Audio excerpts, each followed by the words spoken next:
Hello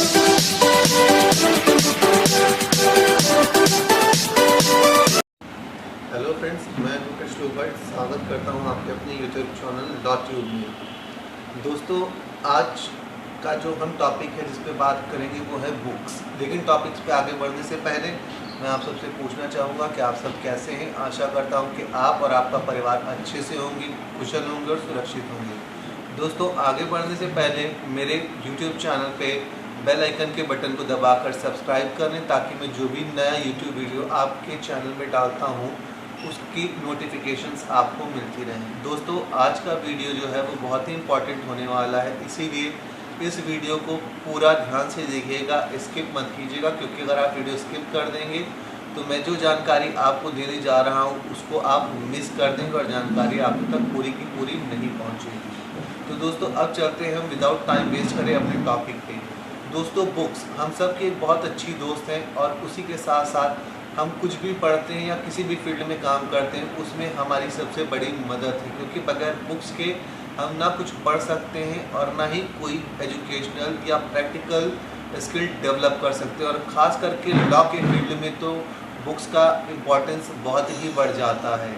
लेकिन दोस्तों, आज हम बात करेंगे कुछ ऐसे बुक्स के बारे में जो कि हर लॉ स्टूडेंट के लिए, हर प्रैक्टिसिंग लॉयर के लिए और जितने भी स्टूडेंट्स हैं या लॉयर्स हैं जो PCS, HJS, APO या किसी अन्य कॉम्पिटिटिव एग्ज़ाम जो कि लॉ रिलेटेड उनकी तैयारी कर रहे हैं, और उसी के साथ साथ प्रैक्टिशनर लॉयर जो प्रैक्टिस करते हैं उनकी वर्क फील्ड में भी बहुत ही ज़्यादा काम आएंगी अगर हम इन बुक्स को पढ़ेंगे। क्योंकि यूजुअली हम जो पढ़ के आते हैं वो हम अपने सिलेबस को ही पढ़ के आते हैं, जैसे कि jurisprudence, constitutional law, tort, CRPC, CPC, alternative dispute resolution यानी कि ADR, बैंकिंग लॉ, इन सारे सब्जेक्ट्स को हम पढ़ के आते हैं और इन्हीं के अकॉर्डिंग पढ़ते हैं। लेकिन इसमें हमें उतना वास्ट या उतना डिटेल इंफॉर्मेशन नहीं मिल पाती है जितना हमें प्रैक्टिकल लाइफ में चाहिए होती है। तो दोस्तों, आज हम ऐसी बुक्स की बात करेंगे जिनको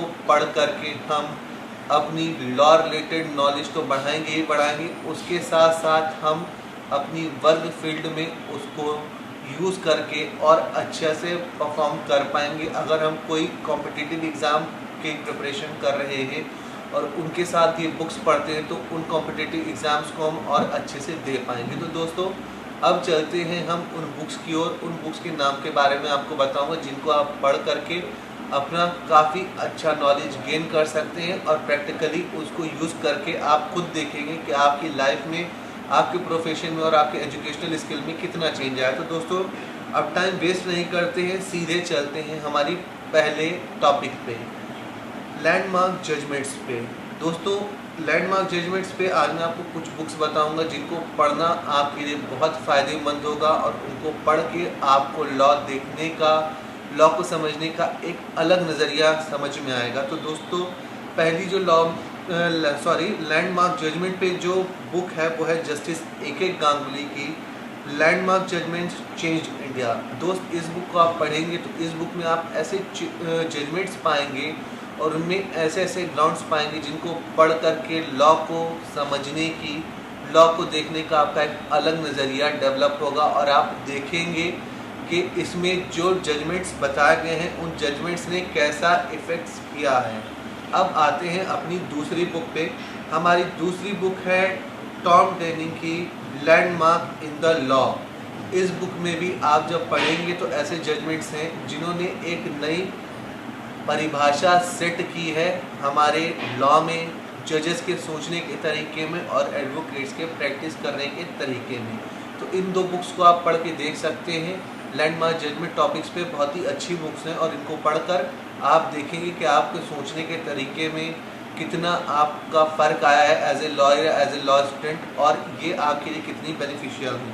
अब चलते हैं हम टॉपिक कॉन्स्टिट्यूशन पे। अगर आप कॉन्स्टिट्यूशन को प्रेफर करते हैं, आप उसमें इंटरेस्ट रखते हैं उसके लिए, और अगर आप लॉयर हैं या कोई भी कॉम्पिटिटिव एग्ज़ाम दे रहे हैं लॉ से रिलेटेड उसके लिए भी, और इनफैक्ट अगर आप कोई बेसिक इन्फॉर्मेशन माफ़ कीजिएगा, अगर आप कोई बेसिक भी कॉम्पिटिटिव एग्ज़ाम दे रहे हैं जिसमें आपका सिलेबस में कॉन्स्टिट्यूशन लॉ है, तो भी ये बुक आपको बहुत फ़ायदा करेगी। ये है जस्टिस O चिन्नप्पा रेड्डी की the court and the constitution of India summits and shallows. जी हाँ, मैं एक बार नाम आपको फिर बता देता हूँ, जस्टिस ओ चिन्नप्पा रेड्डी की the court and the constitution of India summits and shallows. दूसरी बुक है justice B R Krishna Iyer ji की कॉन्स्टिट्यूशनल मिसलेनी। इन दोनों बुक्स को आप पढ़ेंगे तो भारत के कॉन्स्टिट्यूशन, भारतीय संविधान को देखने का, समझने का आपका एक अलग नज़रिया डेवलप होगा। आप देखेंगे कि आप कॉन्स्टिट्यूशन को और किन वेज में देख सकते हैं, व्यू पॉइंट्स में देख सकते हैं, और कॉन्स्टिट्यूशन ने कितना इंडियन पीपल्स के लिए करा है, या इंडियन कॉन्स्टिट्यूशन ने के बारे इंडियन कॉन्स्टिट्यूशन में Indian people, citizen of India के बारे में कितना कुछ सोचा गया है। अब चलते हैं हम अपनी नेक्स्ट टॉपिक पे, जो कि मोस्ट इम्पॉर्टेंट है, वो है फ्री स्पीच टॉपिक, जिसके बारे में हमारे कॉन्स्टिट्यूशनल में माफ़ कीजिएगा, कॉन्स्टिट्यूशन ऑफ इंडिया में भी बोला गया है कि हमारे बेसिक राइट्स में राइट टू स्पीच है, फ्री राइट टू स्पीच है। उससे रिलेटेड हम बात करेंगे फ्री स्पीच टॉपिक पे। अभिनव चंद्रचूड़ की Republic of rhetoric, free speech at the constitution of India पहली बुक है ये, जिसको आप पढ़ेंगे फ्री स्पीच। इसको पढ़ने के बाद आप फ्री स्पीच में रिलेटेड टॉपिक में काफ़ी कुछ सामग्री इसमें पाएंगे और काफ़ी इंटरेस्टिंग फैक्ट्स भी आपको इसमें पढ़ने को मिलेगा। सेकंड बुक है हमारी फ्री स्पीच पे गौतम भाटिया की offend, shock and disturb, free speech under the Indian constitution. ये बुक दोस्तों बहुत ही इंपॉर्टेंट है। इस बुक में आप पढ़ेंगे कि इंडियन कॉन्स्टिट्यूशन में फ्री स्पीच को कितनी वैल्यू दी गई है, उसके क्या एस्पेक्ट्स हैं, क्या एडवांटेजेस हैं, उन्हें कैसे यूज़ करना है। अब हम चलते हैं अपने नेक्स्ट टॉपिक प्राइवेसी पे। प्राइवेसी को लेकर भी हमारे देश में हमेशा हो हल्ला हुआ करता है, और ख़ास करके हमारे जो यंगस्टर्स हैं उनको प्राइवेसी बहुत प्यारी भी होती है। वो ज़्यादातर कहते हैं प्राइवेसी प्राइवेसी, लेकिन हम लॉयर्स के लिए या हम जितने भी लॉयर स्टूडेंट्स हैं उनके लिए प्राइवेसी के क्या मायने हैं, हमें प्राइवेसी को कैसे सोचना चाहिए, कैसे देखना चाहिए एज ए टॉपिक, उसके बारे में भी इन बुक्स में बहुत अच्छे से बताया गया। तो प्राइवेसी के टॉपिक्स पे जो बुक हैं, पहली बुक है जुब ऑफ शोशना की the age of surveillance capitalism, the fight for a human future, it the new frontier of power. मैं बुक का नाम दोबारा कहता हूँ आप लोग ताकि सही से सुन सकें। जुब ऑफ शोशना की the age of surveillance capitalism, the fight for a human future, it the new frontier of power. दूसरी बुक है बार्टलेट जेमी की the people versus tech, how the internet is killing democracy. ये book भी दोस्तों बहुत important है। इस book को आप पढ़ेंगे तो इस बुक में आप पाएंगे कि इंटरनेट का दुरुपयोग करके लोगों ने आज हमारी दुनिया को क्या से क्या बना दिया है, और इंटरनेट का जो यूजेस होता है वो कितने गलत तरीके में लोग करते हैं, सही तरीके से इस्तेमाल ना करके, जिसकी वजह से अलग अलग देशों की जो डेमोक्रेसी, और ख़ासकर हमारे जैसे डेवलपिंग कंट्री इंडिया की जो डेमोक्रेसी है, उसे कैसे हर्ट किया जा रहा है, उसे कैसे नुकसान पहुंचाया जा रहा है। इस बुक में इन सब चीज़ों पे बहुत अच्छी तरीके से लाइट डाली गई है और बताया गया है कि लोगों ने टेक्नोलॉजी को कितना गलत यूज़ किया है, जिससे कि भारत में डेमोक्रेसी को किल किया जा रहा है। अब आते हैं ज्यूरिस्प्रूडेंस, लीगल फिलॉसफी या सोशल फिलॉसफी, इन सब्जेक्ट्स पे बुक के बारे में बात करेंगे, क्योंकि आप जानते हैं कि ज्यूरिस्प्रूडेंस और लीगल फिलॉसफी भी बहुत इंपॉर्टेंट एस्पेक्ट्स हैं लॉ के लिए। तो दोस्तों इसके लिए पहली बुक है आकाश सिंह गरिमा गोस्वामी की rethinking Indian jurisprudence in introduction to the philosophy of law. मैं नाम फिर से आपको बुक का बता देता हूँ, आकाश सिंह गरिमा गोस्वामी की rethinking Indian jurisprudence in introduction to the philosophy of law. दोस्तों ये बुक भी बहुत अच्छी है। इसमें ज्यूरिस्प्रूडेंस के बारे में, खास करके हमारे इंडियन ज्यूरिस्प्रूडेंस के बारे में बहुत अच्छी तरीके से थॉरली समझाया गया है।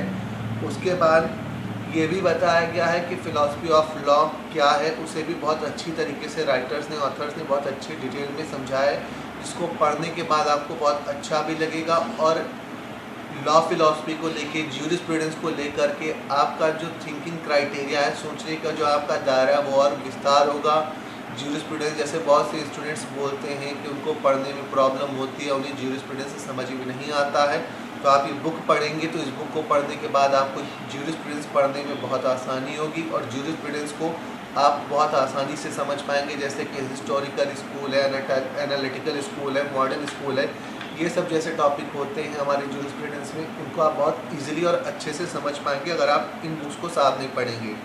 लास्ट बुक है अमर्त्य सेन जी की द इंडिया ऑफ जस्टिस। आप जानते हैं अमर्त्य सेन जी को किसी नाम, किसी पहचान की कोई ज़रूरत नहीं, वो एक बहुत फेमस पर्सनालिटी हमारे देश में है, वो नोबेल प्राइज़ विनर है। उन्होंने ये बुक लिखी है द आइडिया ऑफ जस्टिस। ये बुक भी पढ़ने में बहुत ही अच्छी है, बहुत ही बढ़िया है। इस बुक को भी आप ज़रूर से ज़रूर पढ़ें। अगर आप लॉ स्टूडेंट हैं, एडवोकेट हैं, किसी भी जुडिशियल सर्विसेज की प्रिपरेशन कर रहे हैं या कोई भी सिविल सर्विसेज की प्रिपरेशन कर रहे हैं, या फिर आप अपनी नॉलेज को और थॉरली बढ़ाना चाहते हैं, अच्छा डेवलप करना चाहते हैं, तो इस बुक को पढ़ें। इसके साथ साथ मैंने आपको आज जितनी भी बुक्स बताई हैं, इन सारी बुक्स को अगर आप एक एक करके भी पढ़ते नहीं, एक साथ पढ़ पा रहे हो या आप नहीं खरीद सकते हो एक साथ मान लीजिए, तो आप एक एक करके भी इन बुक्स को खरीदिए, पढ़िए, चाहे आप थोड़ा थोड़ा करके पढ़िए, लेकिन आप जब पढ़ोगे तो आप देखोगे कि आपका जो नॉलेज है, आपका जो प्रैक्टिकल नॉलेज है, जो आप इम्प्लीमेंट करते हो अपनी वर्किंग फील्ड में,